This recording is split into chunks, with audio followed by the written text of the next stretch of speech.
You can stay all year. Right. But we did think it would be instructive for us as City Council to hear from our community healthcare leader on what's going on with COVID and where we should go and could go from here. So Mark, we'll turn it over to you. Thank you again for coming. Thank you, Councilman and Mayor, and thank you all. Appreciate the invitation to share. And also thank you for the support.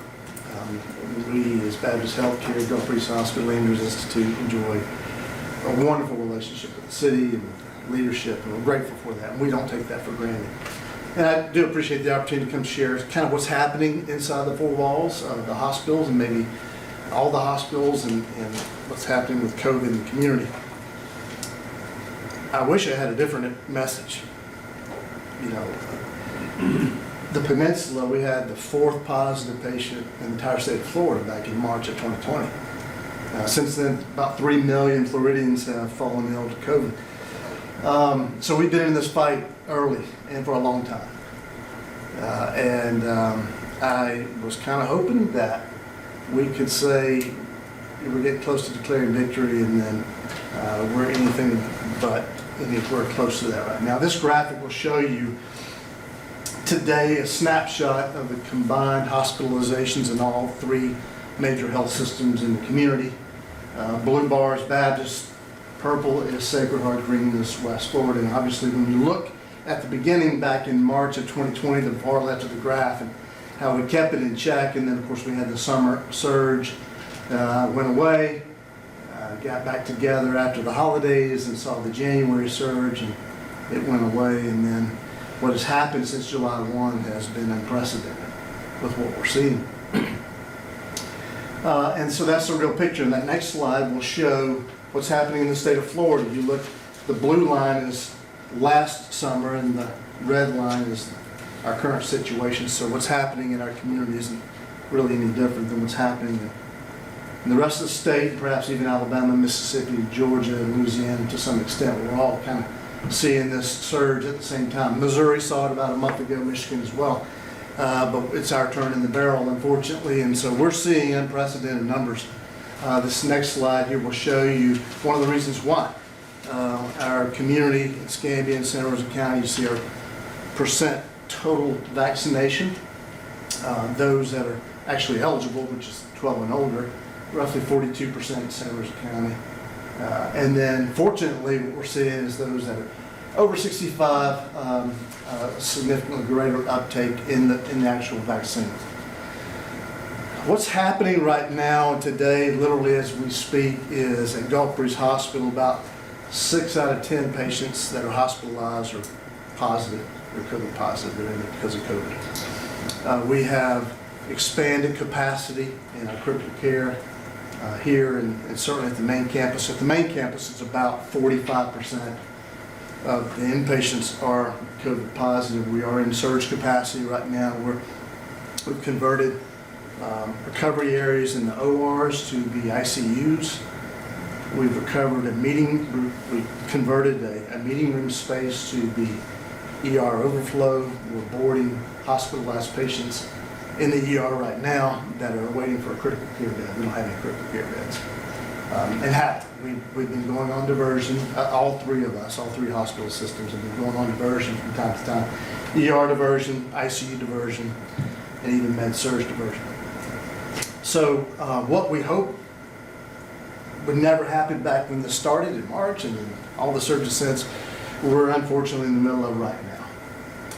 So I would, if there's anything you can take away from this conversation, please say thank you to a healthcare provider. The doctors, the nurses are just doing heroic work right now, and they're exhausted. They're exhausted. Our limitation isn't necessarily beds. We can find places to put beds. Our limitation is staff. We brought in travel nurses from all over the country, as has every healthcare system, it seems, in the state of Florida. About 2/3 of all healthcare systems in the state are experiencing staffing shortages right now. I was on a call with 180 of my colleagues last Tuesday, and they're in some tough situations as well, from down in Fort Lauderdale, Miami, Jacksonville, Orlando, Tampa. All major markets are seeing what we're seeing. We're lagging about a week behind. That's generally been our case. in all three surges, we're about a week behind. So what we're seeing happening in Jacksonville and Orlando, we're expecting to happen here. What I suspect is going to happen is we're going to continue to see this surge, probably for 2 or 3 more weeks, and begin to see the backside of this based on positivity numbers.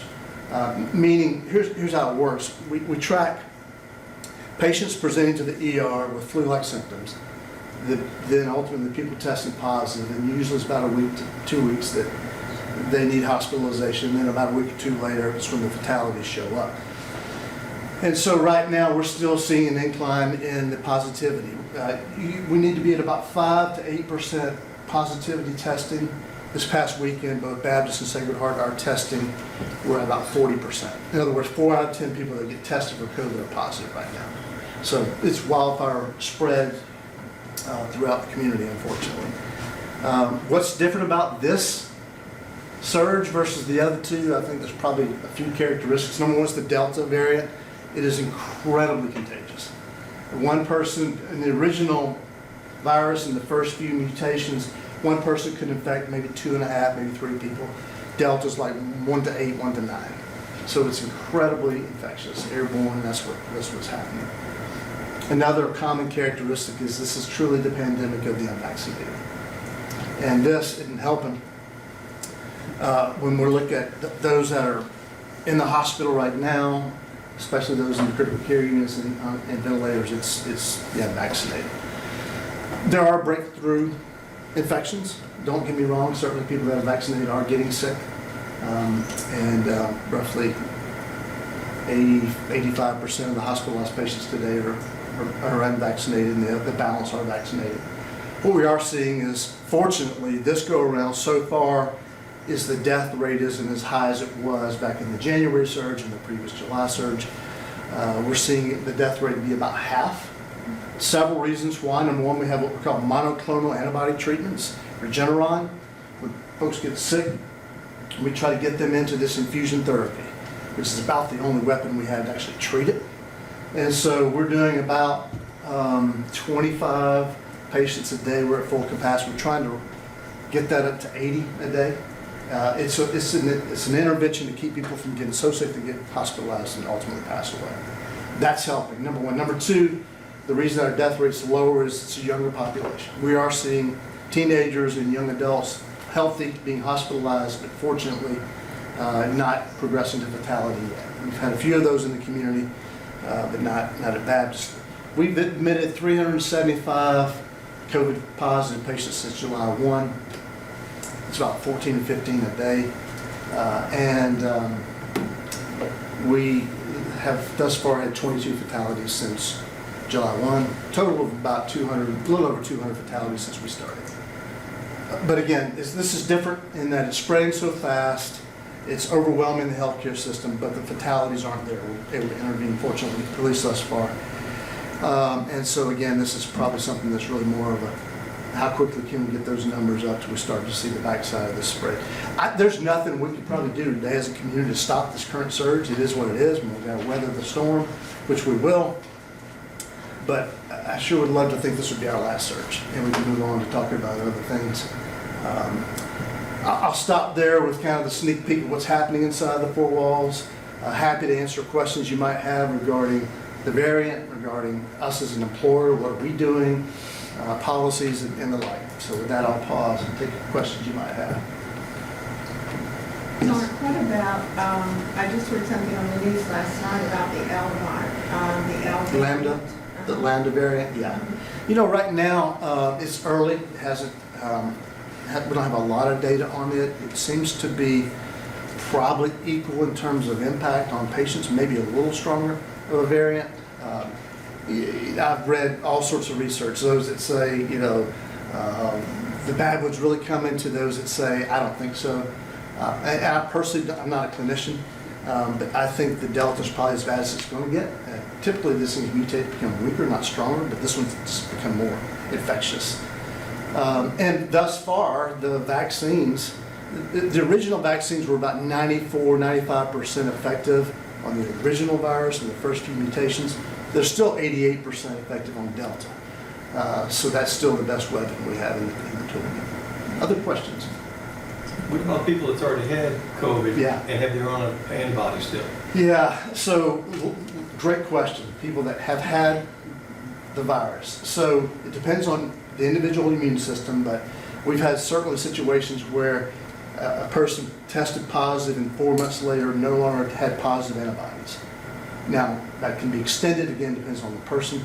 We've had individuals be admitted twice in 9 months with COVID. So clearly they got it again, bad enough to be hospitalized. So it really is dependent on the individual, how long the antibodies last within the system. We do think it does provide some protection, just like that's just how the body works, that's how we were created.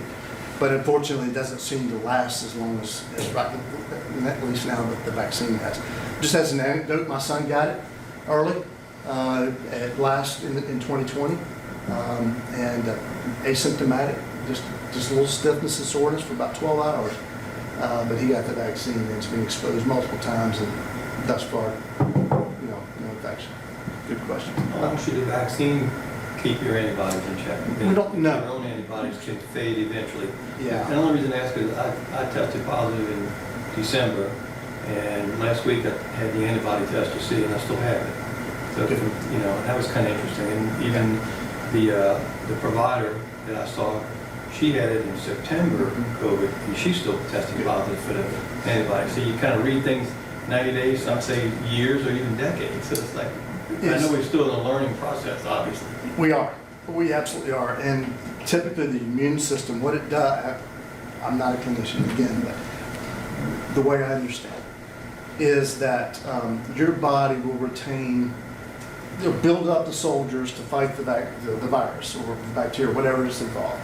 And then it'll back those down when the threat is removed, but they generally don't ever go away.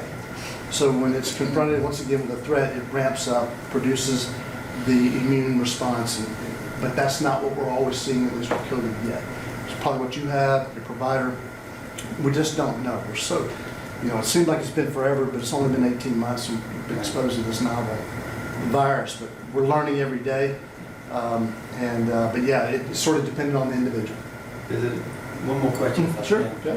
The graph that you showed is, the spike now looks higher than it did back Yeah. in 20. Yeah. And that was before people were vaccinated. So now, even though you don't have 100% vaccination, but you have a pretty significant amount of people that were vaccinated that were not, and the spike is higher now than it was when there was no vaccine. Yeah. What was going on was there was masking, distancing, and shutdown. I'm not an advocate, never have been an advocate for shutting down. But right now, the mask use, as we all know, is non-existent. Now, I did see over the weekend a few more masks in Publix than I usually see. So I think people are kind of soaking it in now. But yeah, the behaviors were a lot different back then versus the way they are now, even with the vaccine. Great question, though. It's certainly a valid question. Other questions? This one's a lot more contagious than the other one, too. It is, absolutely is. Yeah, what used to require 15 minutes of close contact might be passing somebody in aisle 3 of Publix.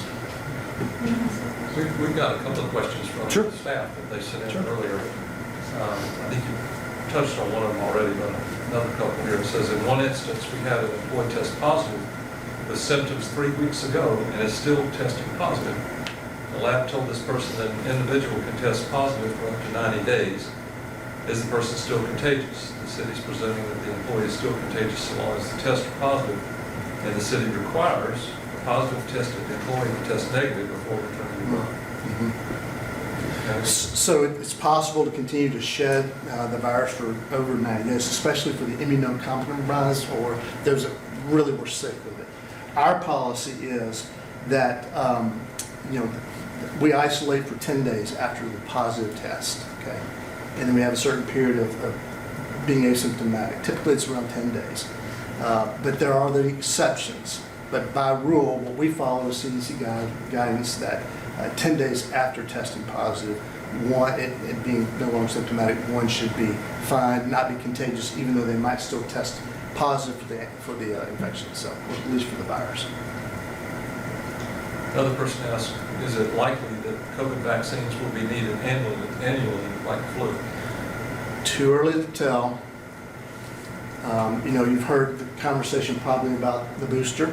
And FDA is now recommending, or CDC is recommending, the booster for immunocompromised cancer patients and others, that they get that vaccine booster. We don't know if it will be an annual or not. It's probably likely, just like the flu is. This time of year, it's a bit of a guesswork. Is it going to be type A or type B when they start producing en masse the flu vaccine? We usually get those delivered in September. We start those in October. And of course, it's an annual thing. Generally, our community uptake in the flu vaccine is around 60%. And it keeps the virus in check. We have a flu season, some worse than others, but nothing like this, of course. And so, hopefully we'll get to that consistent uptake again, 60, 70% with the flu vaccine every year like we see. Other questions? Yes? What about, are you seeing more people getting the vaccine now? Yeah, we are. It's anecdotal. I haven't seen latest numbers from the state or the feds, but it's anecdotal, at least for our employees, and not all of them are vaccinated. We've seen a significant uptake in the last week and a half. And then you see it in town with the CVS or Publix or wherever people, I saw them, big Publix shopper, right? Is there a Publix person in the building? Thank you. We're seeing anecdotally, yeah, people lining up now. And it's the difference in this third surge as opposed to the first and second. The first one, we might have known somebody whose mom was in a nursing home and got sick. The second one is we might have known somebody or a friend of a friend who got sick. This third one is just personal. We all know somebody who's gotten very sick or died. I personally have a couple of close friends. I lost one last week. Yeah, I grew up in Milton. I'm a local guy. The guy that's 2 years younger than me passed away with COVID. I'm vaccinated. Another close friend I grew up with, went to middle school with, she's struggling right now in the hospital on a ventilator. That's what's different. I think that's why people are lining up now and saying, listen, this is real. I don't know where we got off the rails with all the misinformation about this vaccine, but we did. And our employees aren't immune to hearing that misinformation. I'll tell you this, our doctors, over 95% are vaccinated. And the ones that aren't have some medical issue or maybe a religious objection. 95%. If anyone knows, it's the doctors. They know it's effective, they know if it was unsafe, and they certainly have chosen to get vaccinated, as have all of our executives at Baptist and the like. Good questions, so thank you. Is there anyone out in the audience who has a question that he can help with answer? Okay, sure. Quick question. My daughter is 16. She got the COVID in June. And they are telling us that she can't get vaccinated for 90 days. Yeah. And I just wanted to make sure that was correct. That guidance has changed up and down. Some doctors are referring to some different data that would say she would be okay getting it now. She's young and healthy, I assume. Otherwise, I would listen to your doctor and say, wait the 90 days. She's got the antibodies, she'll be fine. And certainly, in due time, she should get the vaccine as well. She okay? Yeah, she's fine. Good. And we're just trying to figure it out for my household. With me, I can't get it yet. So, and she's in high school, so we're trying to navigate that. That's pretty stressful. I'm sorry. Mm-hmm. All right. Good. Thank you. I have a question. Yes, ma'am. I heard today that Moderna is being considered the most successful in fighting this. Are you seeing that same kind of thing? Yeah, even in the early research, it was showing that Johnson & Johnson was a little over 70% effective on the original. Pfizer was 85-ish to 90, and Moderna was 90 to 95%. Those numbers have increased for all of them in the meantime, based on, that was like pre-research, and now in the field, it's actually been better than that. But Moderna seems to be the one that's been most effective. And they recommend a series of 28 days apart. But they're all pretty effective. I happen to have gotten the Moderna only because it was what was offered the day I was eligible. So, yeah. Are we having any problem getting No. vaccines? No, we've got plenty of vaccine in our community. We all can get a vaccine within 20 minutes, right now. It's not an issue of availability whatsoever. In fact, it's the opposite. Unfortunately, we've had wastage. Not at Baptist, but in the community, we've returned a lot, or it's just gone unused, unfortunately. Other questions? Yes. Let's ladies first, yes. Oh, I've heard several reports regarding medications that were treated in the early stages. What are your thoughts on that? There was nothing, there was whatever, hydroxychloroquine, not effective. In fact, it was more harmful. And there were other trials. We really haven't found anything that actually is effective in treating the virus except for Regeneron, that infusion therapy. After 18 months of trial and error, there's really been nothing except for this infusion that's actually working. Yes. So you said in like 2 to 3 weeks you forecast that it should probably drop off. Yeah.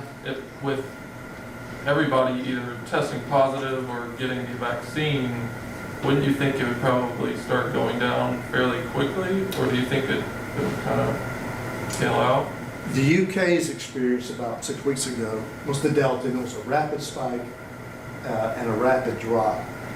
We're hoping that's the case, but what we're seeing right now in the state is week over week escalation in the numbers. So what we saw last week was higher than the prior week, so what we'll see in the hospitals next week or the following will be higher than what we're seeing today. Right. Yeah. And we don't know, when we start seeing the positivity go down, then we'll expect the back end of the surge to begin. Yeah. And again, we're trying to get out in front of it with the infusion therapy and the like, so doing everything we can to keep them out of the hospital. We don't want them there. They don't want to be there. No. Anything else? I would just like to thank you for your leadership. And, the City of Gulf Breeze has a pandemic plan, and our department heads have been communicating with employees as the just changes with COVID information have kind of evolved. And that jump science has been a real challenge, and you have valid questions from your employees. And so the videos that you do and the sharing of what the hospitals are seeing has really helped us to make a difference. And you touched on all the questions that we hear from our employees here this evening, and I know we're going to have some conversations tomorrow about it. So we appreciate you, Mark, and the leadership that you've shown. Let me leave you with this. We have our own internal FAQs for our own employees. Feel free to plagiarize that, because there's probably more questions that might not have come up that we've heard. So feel free to use that information. It's helpful as well. Thank Do you. you have another one of those? I do not, but I'm sure yes. Sam will get you. Thank you.